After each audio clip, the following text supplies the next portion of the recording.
हजरत मूसा अलैहिस्सलाम और इल्म की तलाश का अजीम सफर।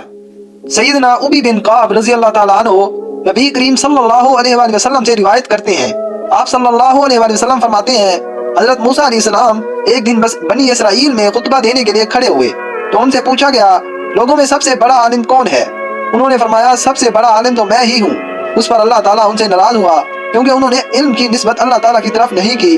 फिर अल्लाह ताला ने उनकी तरफ वही फरमाई कि मेरे बंदों में से एक बंदा मजमाउल बहरीन में है, वो तुमसे ज्यादा इल्म रखता है। हजरत मूसा अलैहिस्सलाम ने अर्ज किया, ऐ मेरे रब, मैं उनसे किस तरह मुलाकात कर सकता हूँ?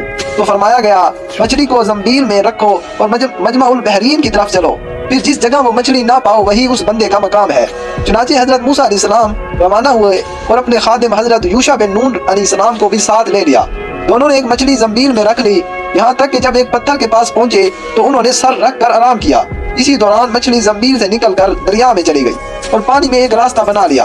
बाद में दोनों आगे बढ़ते रहे। जब सुबह हुई तो हजरत मूसा अलैहिस्सलाम ने अपने खादिम से फरमाया, हमारा नाश्ता लाओ, इस सफर में हमें बड़ी मुशक्कत पेश आई है। हालांकि जिस मकाम का हुक्म दिया गया था उससे आगे निकलने से पहले उन्हें कोई थकन महसूस नहीं हुई थी। तब खादिम ने अर्ज किया कि आपको याद है कि जब हम पत्थर के पास ठहरे थे तो वही मछली निकल गई थी, लेकिन शैतान ने मुझे ये बात भुला दी थी। हजरत मूसा अलैहिस्सलाम ने फरमाया, यही तो वो चीज थी जिसकी हम तलाश में थे। फिर वो दोनों अपने कदमों के निशानात पर वापस लौटे। यहाँ तक कि उस पत्थर के पास पहुंचे तो देखा कि एक शख्स कपड़ा लपेटे बैठा हुआ है। हजरत मूसा अलैहिस्सलाम ने उन्हें सलाम किया। हजरत खिज़र अलैहिस्सलाम ने फरमाया, तुम्हारे मुल्क में सलाम कहाँ से आया? हजरत मूसा अलैहिस्सलाम ने फरमाया, मैं मूसा हूँ। उन्होंने पूछा, बनी इसराइल के मूसा? उन्होंने फरमाया, जी हाँ। हजरत मूसा अलैहिस्सलाम ने अर्ज किया, क्या मैं आपकी पैरवी कर सकता हूँ ताकि जो हिदायत आपको सिखाई गई है आप मुझे भी सिखा दें?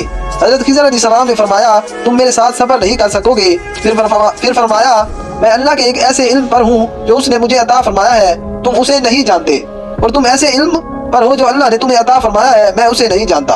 हजरत मूसा अलैहिस्सलाम ने फरमाया, इंशाअल्लाह आप मुझे सबर करने वाला पाएंगे और मैं आपकी किसी बात में नाफरमानी नहीं करूंगा। फिर दोनों दरिया के किनारे चले। वहाँ एक कश्ती गुजरी। खिज़र अलैहिस्सलाम को कश्ती वालों ने पहचान लिया और बगैर किराया के सवार कर लिया। इतने में एक चिड़िया आई, कश्ती के किनारे बैठकर दरिया से चूंच में पानी लिया। हजरत खिज़र अलैहिस्सलाम ने फरमाया, ऐ मूसा, मेरे और तुम्हारे इल्म की निस्बत अल्लाह के इल्म से इतनी ही है जितनी इस चिड़िया की चूंच में पानी। फिर हजरत खिज़र अलैहिस्सलाम ने कश्ती का एक तख्ता उखेड़ दिया। हजरत मूसा अलैहिस्सलाम ने फरमाया, इन लोगों ने हमें बगैर किराया बिठाया और आपने इनकी कश्ती तोड़ दी ताकि ये डूब जाए।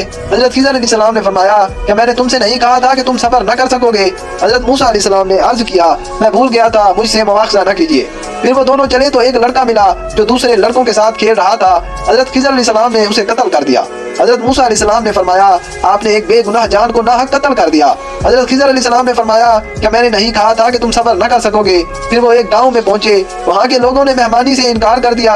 वहाँ एक दीवार गिरने के करीब थी। हजरत खिज़र अलैहिस्सलाम ने उसे सीधा खड़ा कर दिया। हजरत मूसा अलैहिस्सलाम ने फरमाया, अगर आप चाहते तो उस पर उजरत ले लेते। हजरत खिज़र अलैहिस्सलाम ने फरमाया, अब मेरे और तुम्हारे दरमियान जुदाई है। नबी करीम सल्लल्लाहु अलैहि वसल्लम ने फरमाया, अल्लाह ताला मूसा अलैहिस्सलाम पर रहम फरमाए, काश वो सब्र करते तो मजीद वाक़ियात हमें बयान किए जाते। जज़ाकल्लाहु खैरा।